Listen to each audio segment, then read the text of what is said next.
Hey, what's going on, sports fans? This is Sean with BoxingandBasketball.com. We are back.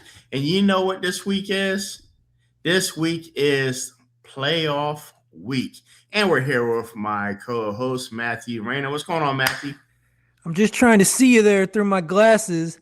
But playoff week, we missed on Thursday because, we were all doing our own little thing. And we said, let's save up our energy for playoff week. And so we have extra energy to dive into today's topics. Yep, and we want to give a shout out to Carcino. Had a quick impromptu on Wednesday night. He's diehard Pistons fan, so I knew he was going. Two things Carcino is diehard Pistons fan, and he's going to find a way to trash the Lakers and LeBron. It's just going to be him. All right, so let's start it off, man. Topic number one. The NBA's leading scorer, we're talking about the Lakers and Rockets. Let me set it up. Lakers versus Rockets. So what we're leading with first. The NBA's leading scorer just flew to Europe to rehab a grade 2 hamstring. His co-star has a grade 2 oblique, and the Lakers will have to play the hottest team in the West in 5 days. So let me set it up for you. Luka flew to Europe for a specialized treatment on his left hamstring and is not expected back for the start of the playoffs. Austin Reeves is out 4 to 6 weeks with the oblique strain. That's 57 combined points per game sitting in street clothes. LeBron at 41 has to carry his team against a Houston squad that won 7 straight to close the season out, and they're sitting at 52 wins, 30 losses. But JJ Redick himself said it out loud to everybody. I'm sure everybody wants to play us. Matthew, is this series already over before it starts? So I don't think Houston won 7 straight, but I do think they won 9 of their last 10. Because I think they closed. I think their second to last game they had a loss. But I do believe maybe at one point there were 7 games in there, but it was definitely 9 of their last 10. Yeah, man, you're talking about the Los Angeles Lakers with Luka out. Luka, who was the whole offense. Because Sean, how many times have I come on this podcast and said, "Hey, come playoff time, you're not going to want Luka shooting 35 shots a game. You're going to want other players contributing." Okay, well, I was only saying that because I was worried that they were going to find a way to guard Luka and make other teams beat them. But now you're going to tell me Luka's not even going to be there, at least for the first round. And in addition, they're being coy about Austin Reeves, but I don't think he's coming back from the playoffs. Once you start talking about grades higher than 1, you're talking about more than a month. You're not talking in weeks, you're talking in months. So if you're going to tell me that a 41-year-old LeBron, okay, now let me say this though, because I don't believe a 41-year-old LeBron can take this team very far. But if he was even able to take them to the 3rd round, because basically after this series, they would have to play OKC, which we'll talk about that when we get to the Spurs, how dumb I think it was for the Spurs to sit Wemby for the last game and how hard they made their playoff run. But so if the Lakers were to win this series against Houston, one of the hottest teams in the league, which we talk about peaking at the right time. We were talking about Houston all season about how they're struggling. But then come April to win 9 of your last 10, I think this should be Houston in 5. But Sean, if 41-year-old LeBron was able to take this dusty old racehorse called the Los Angeles Lakers into the 2nd, into the 3rd round, then we have to start because I'm firmly in the Jordan over LeBron camp. But if 41-year-old LeBron does something amazing this playoffs, and I've come on here and, been one of LeBron's haters, not like a huge hater, but I've just on different topics, I've definitely had my share of things to say. But if he was able to take this dusty old racehorse, Los Angeles Lakers team, into the 2nd, 3rd, God forbid, the finals, because we would never hear the end of it from his fans, then that would be special. But you have to say this Houston team's peaking at the right time. They got guys making shots. Kevin Durant's playing like prime Kevin Durant. They're minimizing the weaknesses of Thompson and Sengun and their other players, and they're finally getting some production from the bench. I'm going to say, Sean, Houston in 5, but I'm going to say if the Lakers win this series, then LeBron's all-time stock goes up, up, up. Okay. Well, listen, like you said, LeBron is 41, and this roster without Luka and Reeves is essentially like a play-in team. But also, we've seen this movie before, right, Matthew? LeBron carried the 2018 Cavs to the entire East without a legitimate second option. and he's been playing at an elite level down the stretch, putting up 18 points in 17 minutes in the finale. Well, of course, it was against Utah, right? But before sitting down the second half. And ESPN's what's his name, Tim Bonatep's laid out the plan, right? Yeah, he said give LeBron the ball, spread the floor with shooters, and hope the Rockets consistently poor late game execution costs them in crunch time.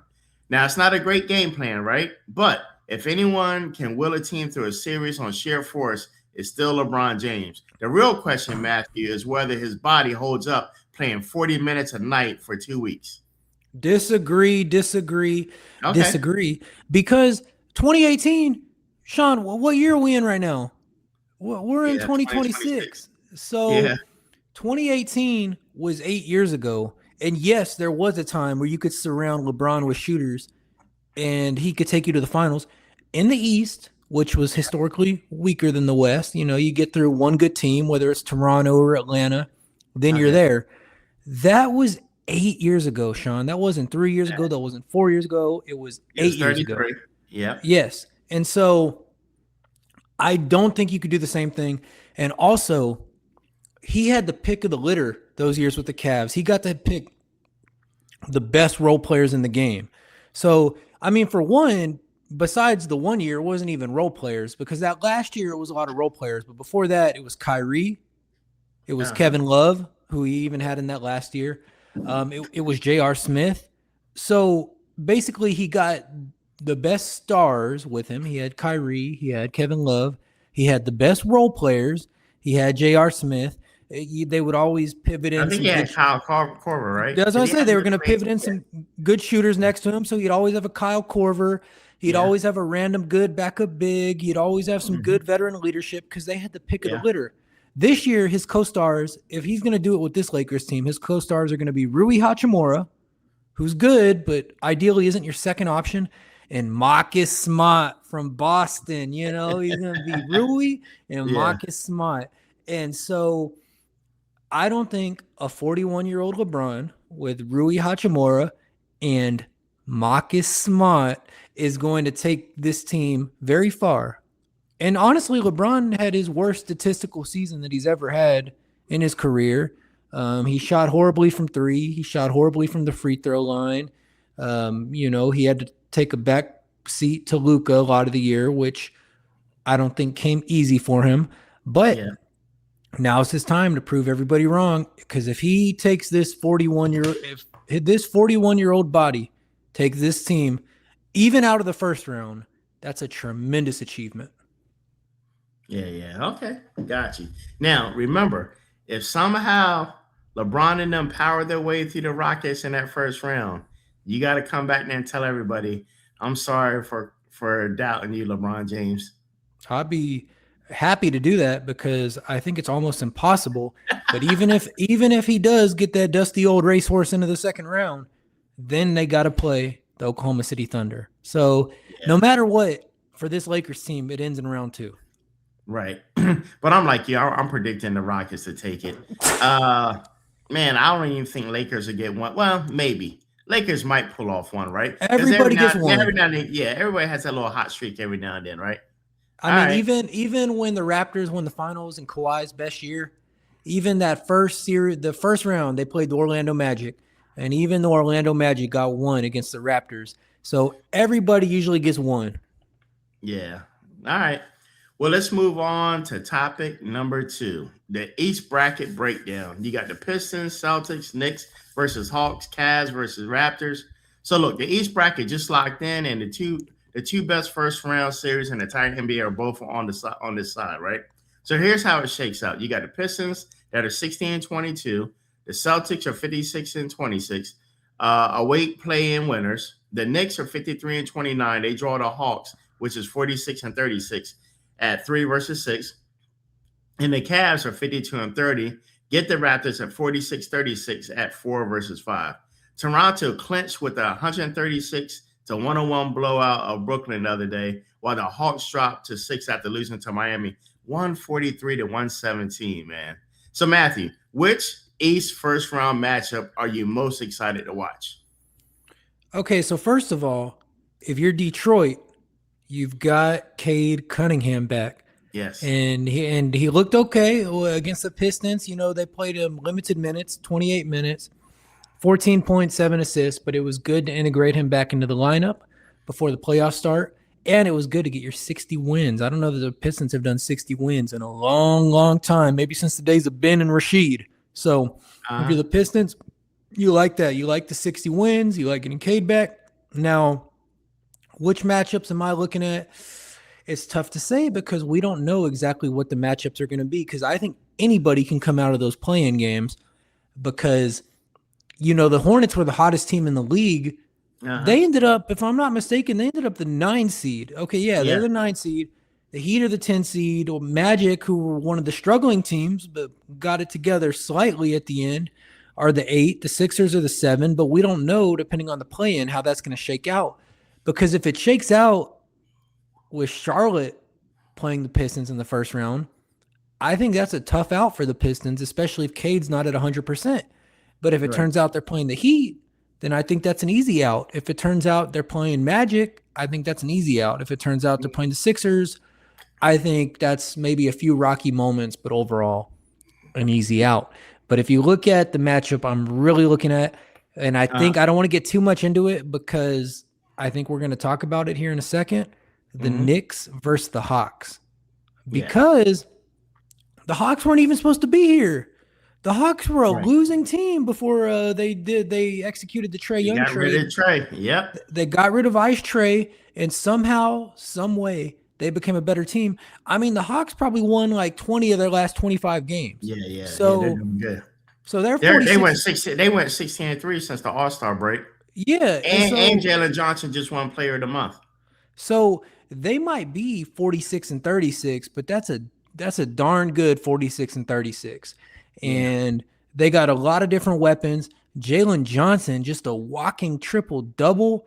Alexander Walker shooting the lights out from 3. When you got a guy that's shooting 8 3-pointers a game and shooting 40% from 3, that's a certified weapon. Now, what's the holdup? Why aren't we going to say that they can beat the Knicks?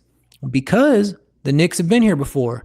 The Knicks have taken their lumps now. The Knicks have been here the last couple of years. They've integrated their roster. These Hawks haven't been there before. Jalen Johnson, what's his playoff experience? I don't know. I think it's minimal. Alexander Walker, what's his playoff experience? I think it's pretty minimal.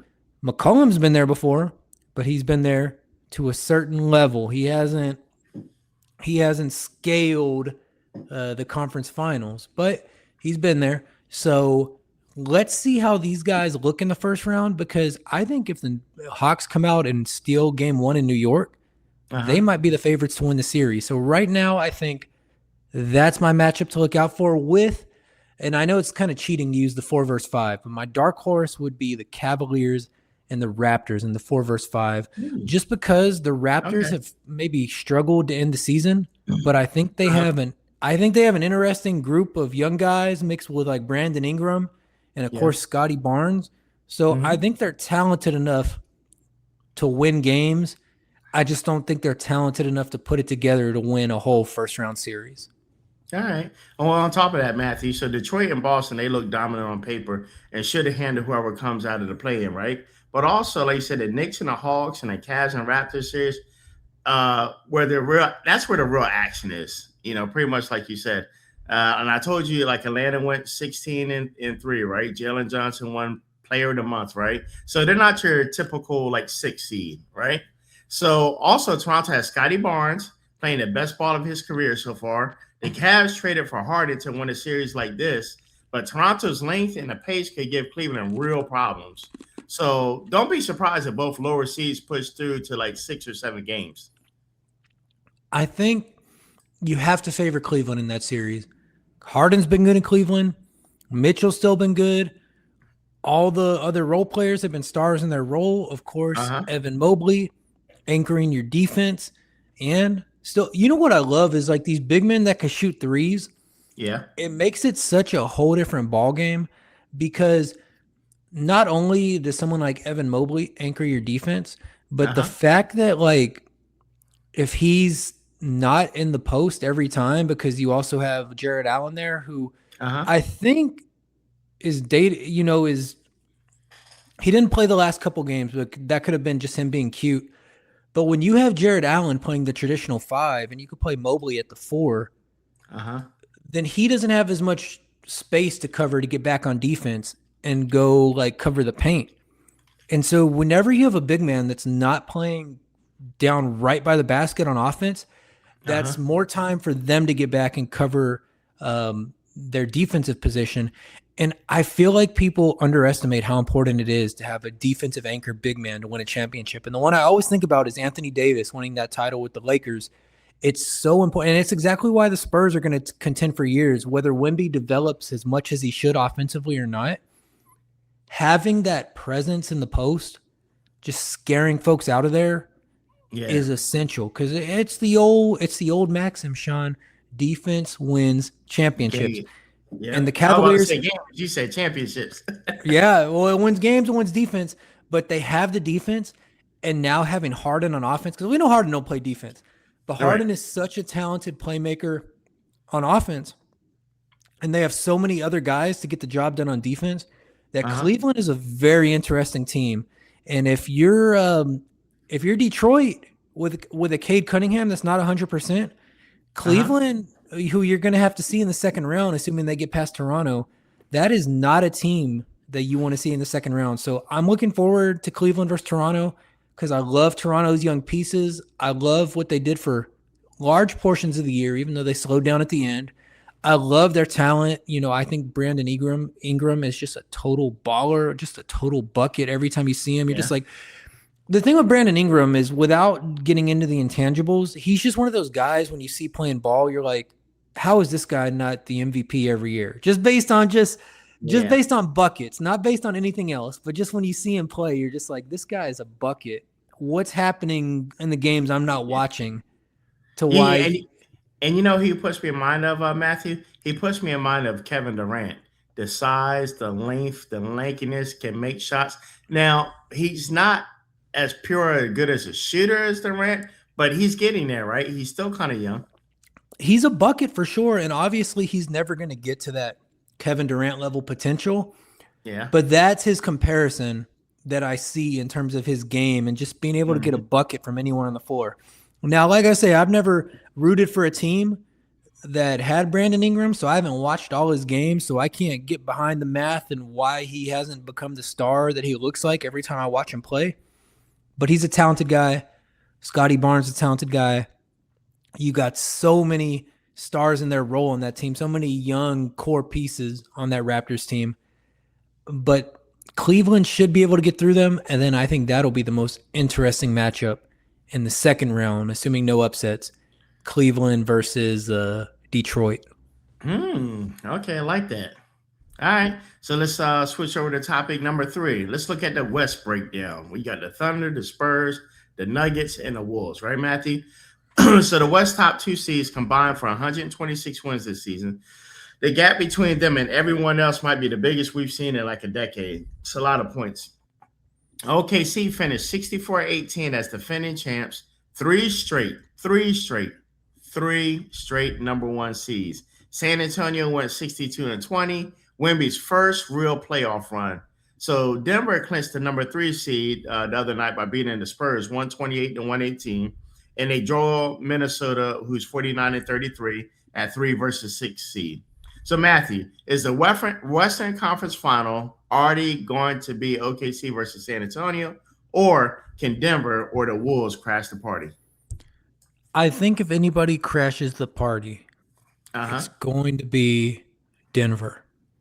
And this is why, if you're the Spurs, I get you're protecting Wemby. I get you wanting for the playoffs. But you made it a lot harder for yourselves by losing to Denver last night, or if it was the night before. No, I think last night. That was the last night of the regular season. Yeah. You made it so much harder on yourself because Denver's been there before. Denver has a multi-time MVP in Jokic. Denver has a cohesive team with Murray and Gordon and Brown and Jokic and Hardaway and Bruce Brown. The bench has struggled. Obviously, it hasn't. The only person I think that's really produced off the bench has been Hardaway. I think Bruce Brown's been kind of a flop for them. and I've been advocating all year for the fact they should have kept Westbrook as the backup point guard, and they haven't been getting production from the bench.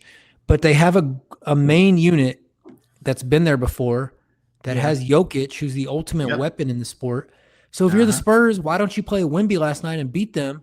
So that way your path to the playoffs involves playing the winner of LA. Because if the Spurs had beat the Nuggets last night, and let me pull up the standings, make sure I have this right. If the Spurs had beat the Nuggets last night, LA would have been the 3 seed.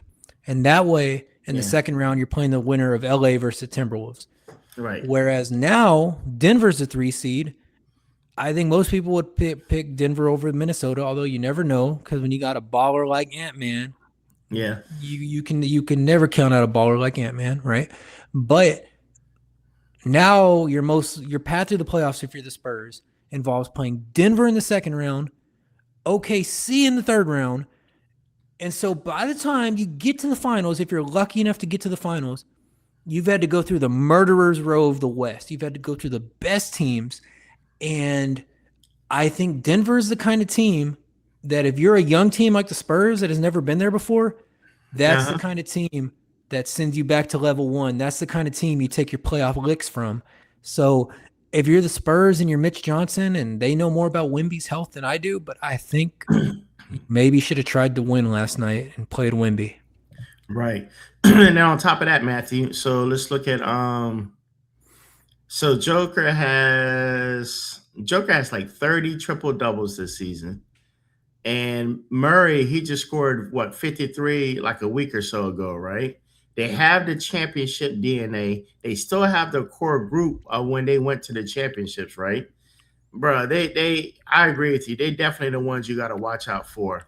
Anthony Edwards, like he's like made for the spotlight. He's made Mr. Highlight Reel, right? But besides him, I mean, what they really have to really just make it out of there, I really think they're going to go in the first round. Yeah, I think it's going to be Denver. The Timberwolves haven't necessarily taken that step forward. They went to the conference championship a couple times. They've kept the same team. I don't know that you have the firepower. And, teams in the playoffs always go small against Gobert to play Gobert off the floor. Julius Randle, we know that he's got limitations to his game as the second best player on your team. Yeah, I think, an old Mike Conley is going to be playing some serious minutes at point guard. And let me say something about Mike Conley. I can't believe how much money he was making a killing. When you get a chance, go back and look at Mike Conley's his salary when he played for the Memphis Grizzlies. It was crazy. It was like one of the highest paid salaries at the time. Crazy, I mean, Matthew. In his prime, he was a very reliable point guard that can make the three-pointer, not turn the ball over. And so I'm not saying he deserved like a crazy supermax, but in terms of what a reliable point guard is, Mike Conley's been that for many years. Yeah. But at this point, you got a Mike Conley that's 38 years old, maybe 39, and look that up. Is going to be playing some serious minutes in the playoffs. Coming off of the worst season of his career, but still logging like serious backup point guard minutes, and possibly will be starting some of these games. When you look at who's on Minnesota right now, when you look at what they are at point guard, they might be going into some of these games without a true point guard, because you got Conley, you got Bones Highland. It looks like a lot of these games you're going to be playing Ant-Man is kind of like your point forward. Yeah. And I don't know, man. I feel like maybe they could have invested somewhere along the way. They spent a ton of money. When you're spending that much money on Ant-Man, then you're spending that much money on Gobert, then you're spending that much money on some of these other guys. It looks like they're doing experiments at point guard, man. Like, you look at their last few games, and wow, Terrence Shannon Jr. with a random 33 points. Yeah, you look at these last few games, they're going with like different lineups every night. I don't Uh-huh. know. That's what you want to be doing going into the playoffs, and they lost a lot of games. Uh, Experimenting. they're experimenting a lot. Mike Conley's even started some of these games. It looks like they're doing all kinds of different things at point guard. And when you're Because doing all, they gotta figure out what's gonna work going into these playoffs. They have to experiment. but when you're experimenting to this degree, like I pulled up 5 different games and I'm getting 5 different lineups. When you're experimenting to this degree going into the playoffs, that's a bad sign. And when you are starting 39-year-old Mike Conley having his worst season of his career, because Mike Conley started a lot of these games, man. And I mean, if you think you get in a world where Mike Conley's guarding Jamal Murray, or God forbid, you win, and then next round Mike Conley's guarding De'Aaron Fox. You don't love like some of these matchups for your 39-year-old point guard that I guess it looks like is going to be starting based on I'm looking at these last 6 or 7 games what they've done, and it seems like there's a pretty good chance that Conley's the starter, and it's almost like you're wasting a season of prime Ant-Man when you Right. just don't have it figured out to that degree of point guard, and that's going to be something that Minnesota's going to have to prioritize in the offseason. But right now, I don't see them getting through Denver in the first round. And look, Matthew, I did a quick check. July 2016, Mike Conley signed a 5-year, $153 million deal with the Grizzlies. It was the richest contract in NBA history at that time. He was the highest paid player in the entire league that year, not just Memphis. And it was also the first NBA deal over 100 million with an average annual salary of 30 million. Then, of course, LeBron later surpassed him for the highest single season after that. But yeah, one time, Mike McConley, the highest paid player, Matthew. Conley, Mike, let me get a loan. Let me get a loan, Mike. I can use some money, Mike. Now people scarf at 150 million. Psh, man, you got to pay me more than that. Hey, I would welcome 150 million. Hey, Minnesota, if you need a point guard that's a few years younger than Mike, and you want to pay me 150 million, I'm your Yeah. guy. All right. So listen, we're going to move on to topic number 4. Let's look at the play-in preview, right? 8 teams, 4 spots. Somebody's going home, Matthew. So the play-in starts Tuesday, tomorrow, and the Warriors are the 10th seed. Steph Curry has to win 2 straight elimination games just to reach the first round. So let's break it down. Here's the full play-in bracket. You got in the East, you got 76ers versus Magic, 7 versus 8. Hornets versus Heat, 9 versus 10. In the West, you got Suns versus Blazers, which is 7 versus 8, and Clippers versus Warriors, 9 versus 10. And the Warriors are 37 and 45, need to beat the Clippers first, then beat the loser of the Suns versus Blazers just to earn the right to get swept by OKC. So, Matthew, which playing game are you watching first? I think maybe this is a little bit of a hot take, but I think the the play-in game that I'm watching first is the Hornets versus the Heat, because if you look at the other ones, I think the Suns will be favored to beat the Blazers. I think the Clippers will be favored to beat the Warriors, put the Warriors out of their misery. And I think the Sixers, if they're actually healthy, because look, man, the Sixers are 45 and 37, but I think everybody knows that the talent on that roster is not a 45 and 37 roster. I mean, Yeah. that's a 50-win talent roster. But of course, Embiid's been injured, Paul George has been suspended, et cetera, et cetera. But when you look at the Hornets and the Heat, the Hornets are 44 and 38. But I mean, they were like 20 games, 15 games under 500. Then they got hot. So I mean, if Yep. you're just looking at March and April and February, I mean, they got the same winning percentage as the Spurs or OKC. I mean, they won a Right. lot of ball games. Right. And the Heat are one of the better coach teams in the league, always play good defense. So I would say, they're still very much in that game because they've been there before. Of course, Coach Spoelstra has been there before. He's going to have them boys ready to play. So all it would take is like a bad shooting night from LaMelo, a bad shooting night from Con Knipple, who I will say, ever since he was really elevated in this Rookie of the Year discussion, these last couple of weeks, if you've looked at his numbers, he struggled a lot. If you've looked at LaMelo, he's got his points, but he struggled a lot from the field. I feel like the Hornets have wilted a little bit under some of the expectations they've achieved. So I think the most interesting game, the most competitive game, is the Hornets versus the Heat. And all the other ones I think are fairly predictable. The Hornets versus the Heat, I think, is a game that could be interesting because all it would take, you give these boys one quarter, LaMelo shots aren't going down, Knipple shots aren't going down. You give Miami a 6-7 point lead, and then that pressure starts to get on them Hornets boys a little bit. I think Miami could very easily win that game, even though the Hornets have been one of the hottest teams in the league. And of course, the Hornets will have home court advantage. You would think they're gonna come out and shine in front of their home court fans, but you never know because the power of having been there before. Coach Spo's been there before. Bam has been there before. Yeah. Norman Powell's had some playoff moments. I remember him with the Clippers having some good playoff moments. You got a few guys that have been there before.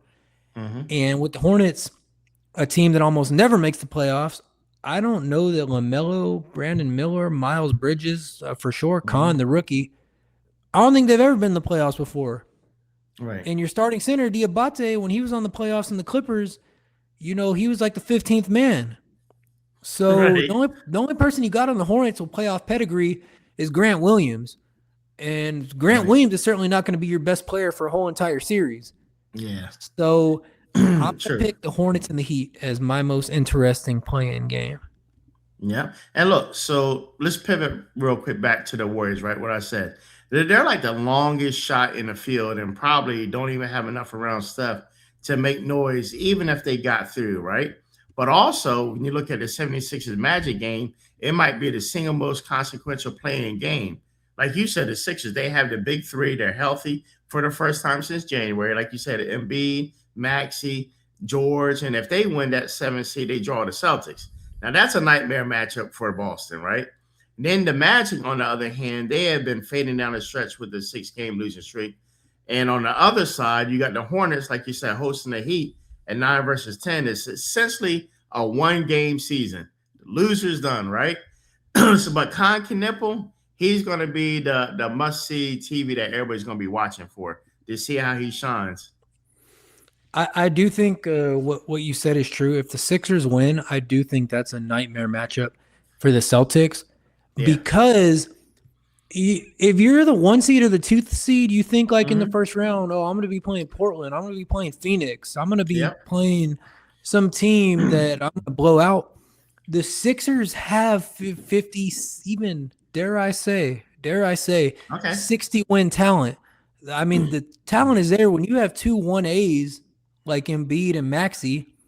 When you've got a solid co-star like Paul George, who for many years of his career was a 1A or at worst a 1B. When you've got young dogs like VJ Edgecombe, when you've got some solid role players like Quentin Grimes and Kelly Oubre, I mean, it's never gelled for them this year, but you still wouldn't want to play that team fully healthy. I mean, that's still a very scary team fully healthy. Now, the caveat to that is, when is that team going to be fully healthy? And is Embiid... And now that I'm looking at it, man, Embiid, I don't know that he's going to play in the playoffs. I mean, we'd have to look more into that, but I don't think Embiid's going to play because you talk about no, he's not going to play. Expected to miss play-in tournament. So, man, I was thinking maybe he had some light this, light that. But I saw appendectomy. No, like he's out. So, let's see how them boys play in the play-in. Yeah. Let's see if they get Embiid back at some point. But what I'm reading on these headlines tells me that it would be unlikely for I would be surprised if he came in early in the first round, but that's still, you still got some dogs on that team. And so if you're Boston and you have to play Philadelphia in the first round, you want to get them out as quickly as possible. Yes. Because you lose a game 1, then they start saying, okay, well, Embiid's back by game 3, Embiid's back by game 4. Yes. Then you start to make some trouble for yourself. As for the Warriors, Sean, and I don't know if I want to touch on this too much because I think we might be touching on this later in the program. I think them boys are done because even when Curry came back, they were still losing games. So am I supposed to believe they're going to beat the Clippers at home? And they tell me that the Clippers have the best home court advantage because they got the wall, and they can yell and go hoorah the whole game with their wall. I don't know if you know about the wall, Sean. Man, yeah, I heard about it, man. But listen, if Steph can put up a 45, 50 point game with Hachimura and them dropping at least 20 something to help him out, you never know, man. Pod might have a good 20 something game. Hachimura Yeah, is not that's on his team, Sean. I mean not Hachimura. What's my man's name? They got a bunch of random cats. Let me tell you, they got Podzimski, they got Porzingis, I'm they thinking got about the Sumter. Lakers for some reason. What's the Yeah, other you kid you I'm giving thinking Steph about? a different roster, Sean, because I'm his own sorry. roster not good enough. I'm trying to remember that the other guy on there I was thinking about. Hey, I I can't feel remember you, off the top of Sean, my because head. you look at the guys he got to play with. You look at the guys that are starting with him. But look, let me tell you this, Sean. Draymond's not going to be enough. Draymond would have to hit Hey, like Draymond, four threes and hit 12 points out of nowhere. I mean, he'll do that once every 5 years. Draymond's gonna hurt that team more than he's gonna help them, man. So I mean, but look, you've had Curry back for like a few games, and they've still been losing. The last important game they had, Curry took like 8 shots. I mean, you look at some of these games where Curry played. He played when they lost to the Uh-huh. Kings, and he took 8 shots. And Uh-huh. I think they've already accepted that they're going to lose. I don't think they're going to Uh-huh. beat the Clippers. If they beat the Clippers, I don't think they're going to beat the loser of the Blazers and Suns. Although if it's the Blazers, it's interesting because I think the Blazers are a paper tiger. But in any case, I don't think it's going to matter because I think they're going to lose to the Clippers. And I think they can mercifully go home and get a new player to help with Curry next year because all these random guys, Sean, we can't even remember the roster because it's all a bunch of Yeah. random guys on the Right, roster. right, right. And I Oh, I said, know. It was Moses Moody. That's what I was thinking about, hey, not Hachimura. I Yeah. feel you, Sean, because every time I watch a Warriors game, I say, who's that? Who's that? Who's that? And they're going to have to fill a roster with better players if they want to squeeze what they can out of the Hey, rest of if Steph's Jimmy career. Butler didn't get hurt, do you think they'd at least be around 6 or 7 seed if Jimmy Butler wasn't hurt? No, because if they started losing some games, Jimmy might have turned on the rest of them guys. And Jimmy has some of the same weaknesses in his game that some other players on the team have. I mean, he don't shoot the 3-pointer. He needs the ball in certain spots. He wants to, I just think you have Draymond there to facilitate the Curry. So Jimmy, who is a good facilitator, is not going to get to do some of his playmaking. Some of his shooting isn't up to par. I have a hard time seeing Jimmy be a co-star as opposed to a lead dog. And so I don't know how much further they would have gotten, but it certainly hurt them that he's gone. And I certainly think they're going to lose in the first round of the play-in. All right, got you. All right, let's switch to the topic number 5. When we do topic 5 and 6, we're going to dig into the 3 and 6 seed. We're going to focus on them a little bit, right? So let's look at the Nuggets versus the Wolves. So Joker has 30 triple doubles this season, the most by any player in a single season since your boy Russell Westbrook in 2017. And he just clinched the number 3 seed by beating the Spurs on the road tonight. So let's look at it this way. Denver is just the 3 seed that doesn't have the defensive ceiling on OKC or San Antonio. But also, Joker in the playoffs is a different animal, right? His playoff career is averaging 29, 12, and 9 on 50% shooting. And the Murray factor is real, right? When Murray's locked in, this team has the best 2-man game in basketball right now. The concern is the Wolves' physicality, right?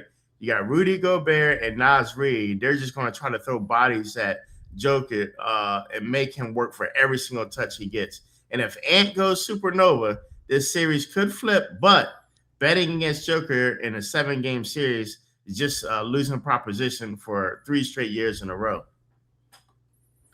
Yeah, I don't think you have it if you're the Wolves. I mean, you just don't have a point guard on the team.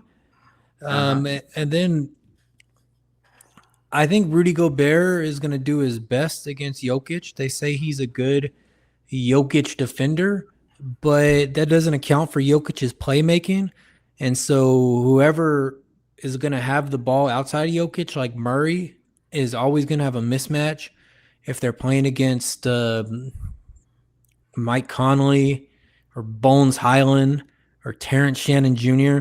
I just think that the team around Ant is not fully fleshed out enough. I mean, it looks like Kyle Anderson's going to get serious minutes.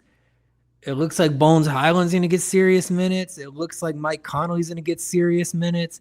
You have Jaden McDaniels stepping into his role is like a stretch four, giving some good third player minutes because I would say he's the third best player besides Randall and Edwards.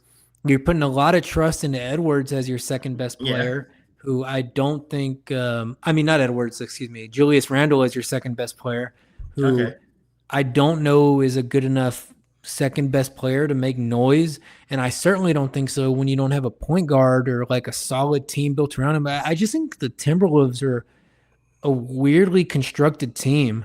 And I think when it comes down to it, if you're having to count on Bones Highland, if you're having to count on Terrence Shannon Jr., if you're having to count on Mike Conley, if you're having to count on washed Kyle Anderson for big-time minutes, I just think that says, like, if those guys are in your rotation, then you probably don't have a serious rotation.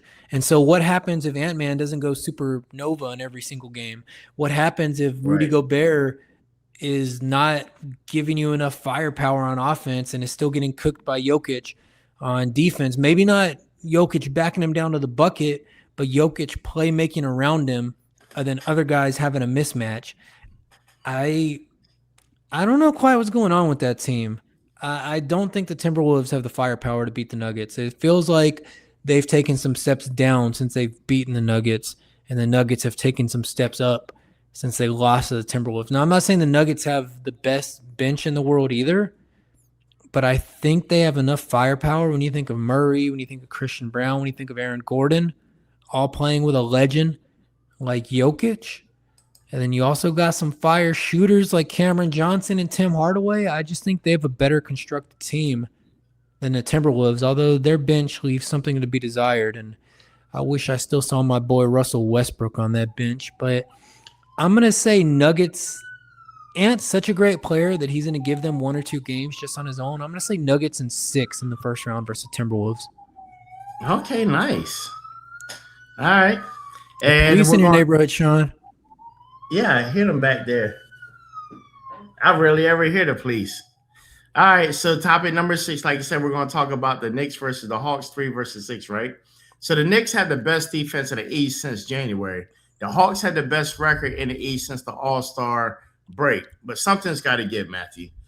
So New York finished 53-29 with Cats leading 50-plus double-doubles.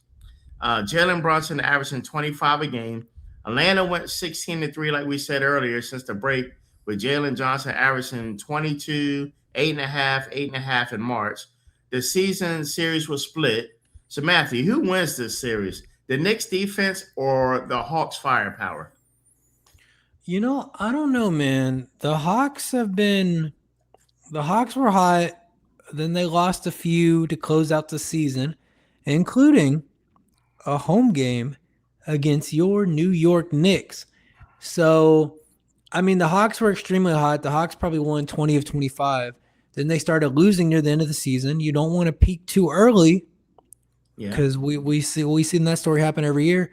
Then you play the Hawks with more or less the same starting lineup you're going to be using against them.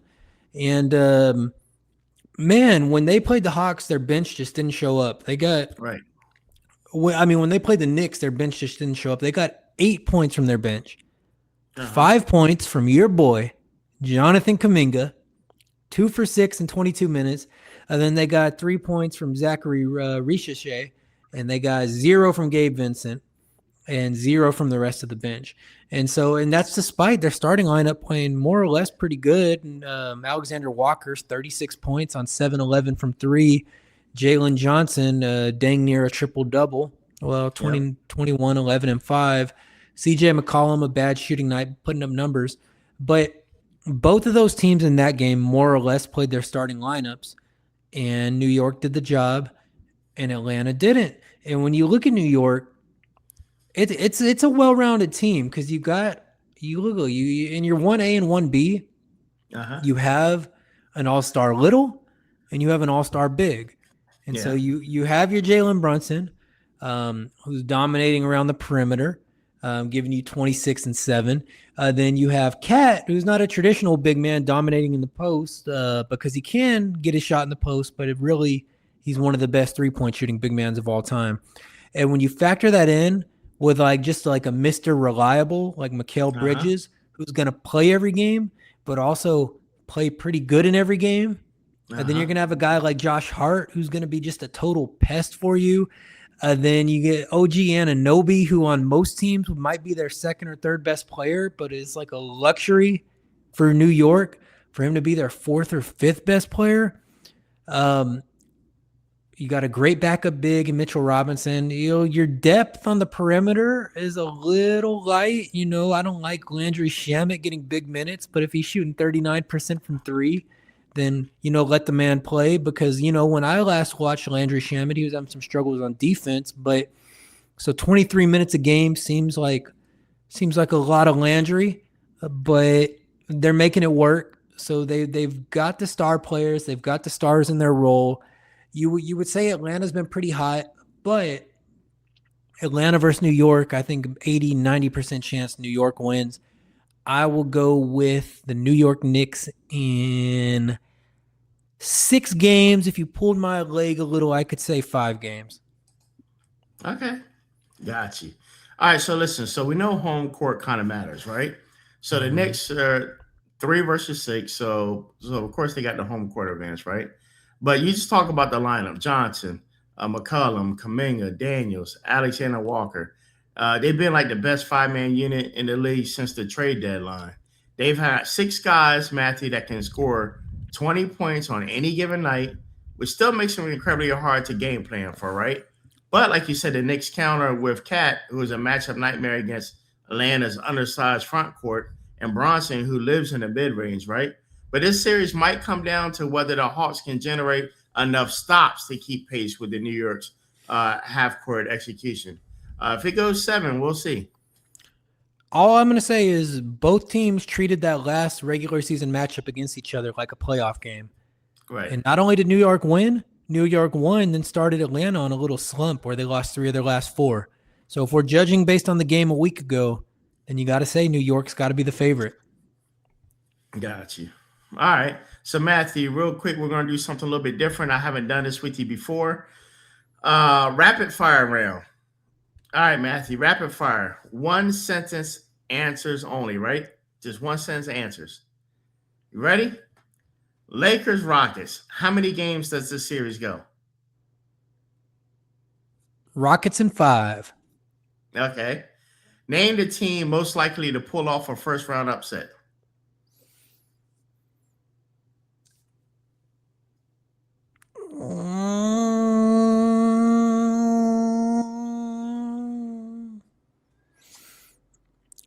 If the stars align, the Philadelphia 76ers.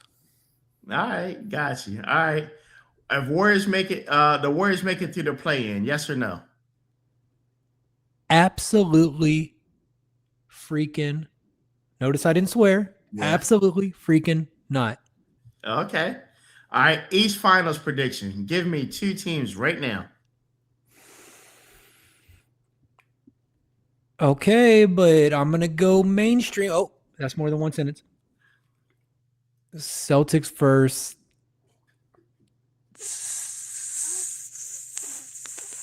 Celtics versus Pistons. Okay. All right. West Finals. OKC versus San Antonio, or does somebody crash it? Ooh, 1 sentence is tough on this. Spurs versus Thunder, unless or somebody, or does somebody crash it? Unless the Mile High team. Okay. All right. I tell you, you've been giving a lot of props to Denver. I like that. Got to give them their props. They've been there before. They've won it, and they've got Jokic. So that's always going to make them a threat. Got you. All right. And before we close out, fans, we always got to make sure we jump over here and let's check out a couple of your comments. Let's see what we got here, Matthew. Let me go here. Share the screen. Let's go over to YouTube and see what we got. They better have been nice. All right, let's start from the bottom down. When we talked about the MVP race is over, here's why Wemby can't catch SGA. The MVP has to go to SGA. He is the first player since Michael Jordan to average 30 points or more in a season 4 years in a row. Oh, let me give their name. Pleco God. That's what he calls himself.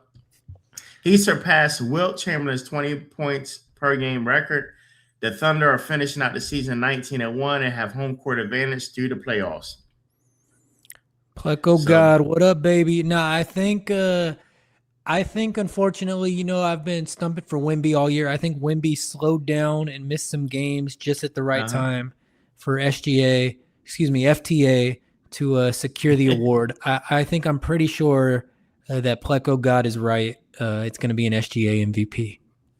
All right, that same video that we dropped, Johnny D99999 said, for the 6th year in a row, Joker is your MVP and the best player in the NBA. No one makes the game look easier. He could average 45 points per game a night if he didn't also lead the league in assists and rebounds. Cry all you want, racist. What? What was so racist about that? I appreciate that Jokic is a good player, that he could win an MVP. He's a contender for it, but I don't think he's had a better year than SGA or Wemby. Okay. All right.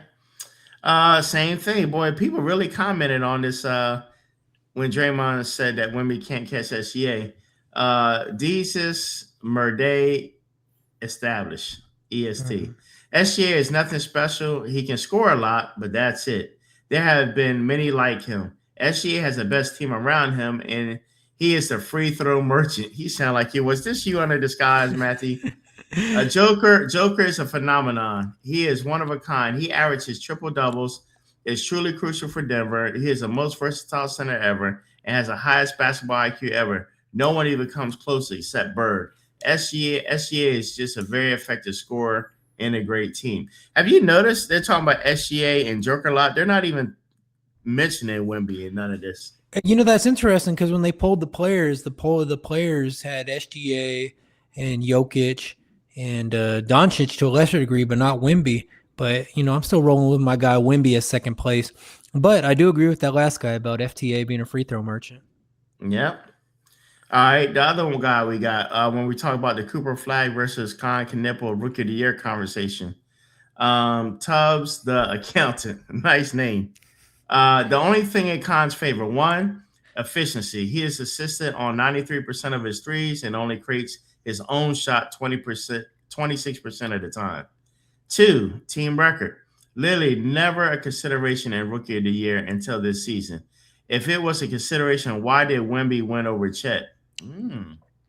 Oh, why did Wemby win over Chet? And 3, the amount of threes made taken. He is one of the top 4 players to shoot the most wide open, undefended shots this season. Being a third option on a team does not equal being the number 1 option, no matter how you slice it. So Matthew, does he have a point when it comes to him versus Con versus Cooper Flag? Tubbs, I thought you want to talk some numbers, baby. Why you hating? Come on, 273 threes for our boy Con Knipple. Now Tubbs, come on, let's talk some numbers if you really the accountant. Yeah. All right. We got franchise record broken by the Thunder's role players. Daniel Pascal, the content is clear, easy to follow. Made my day. It sound like a bot. Thank you, Danny. Sound like a real person. Point guard GOAT. I kind of ruffled some feathers with this. Curry versus Magic.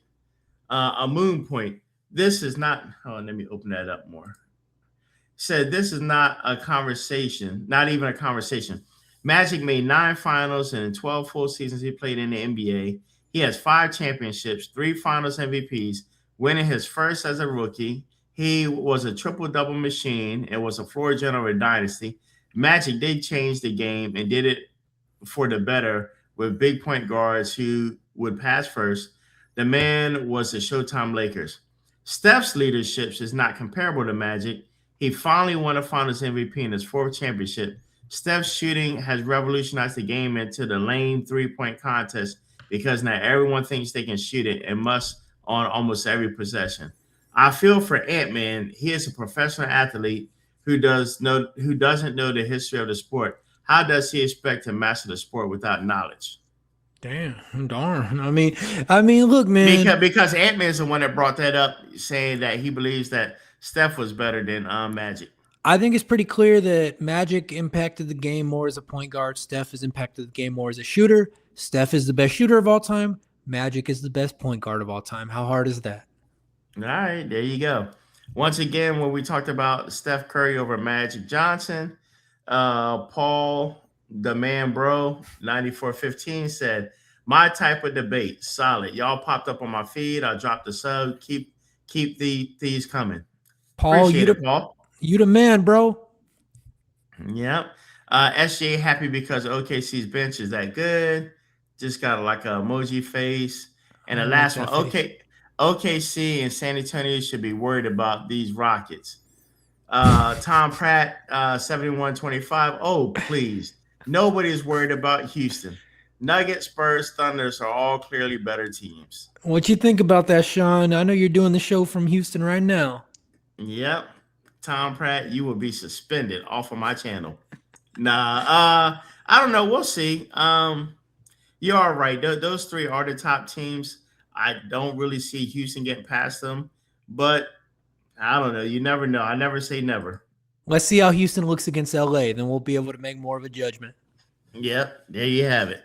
All right, we want to thank everybody for dropping those comments, man. Me and Matthew appreciate you coming on.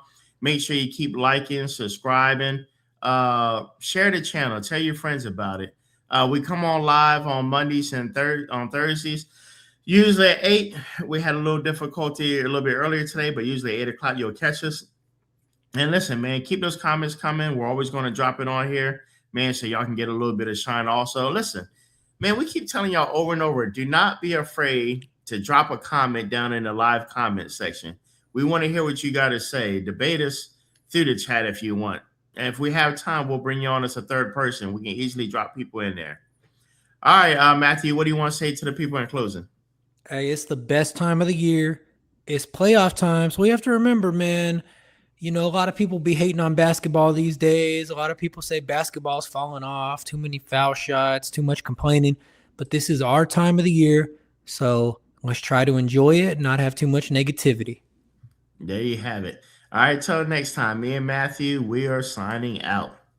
Peace.